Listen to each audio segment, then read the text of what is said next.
labai rimtų veidų šiandien. Praloš niekam, nes nemalonu, nors ir čempionams pasaulio nemalonu praloš. Ką darysim?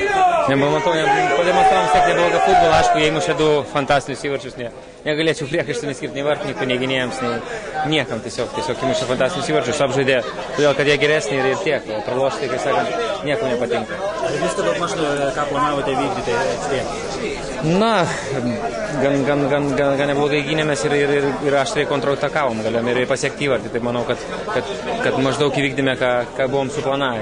Tiesiog įmušė gražius įvarčius, mes prie progos neišnaudojame ir viskas.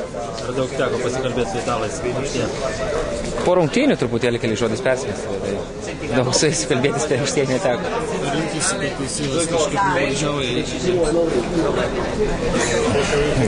Gal truputėlį, bet aš negalėčiau pasakyti, kad teisėjas labai stipriai nuolaidžiavo jiems ar ten. Nu, tiesiog teisėjau normalias rungtynės, gal truputį simpatija buvo į italų pusėje, bet neturėčiau dėlių priekaištų. Tu kaip komandos kapitonas šį beitą po rungtynėse sakei, reikia?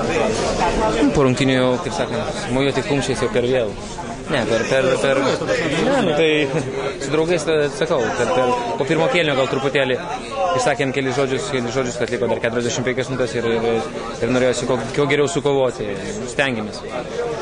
Po daug konferencijų treneris kalbėjo, kad kai buvo prasižengta prieš jūs,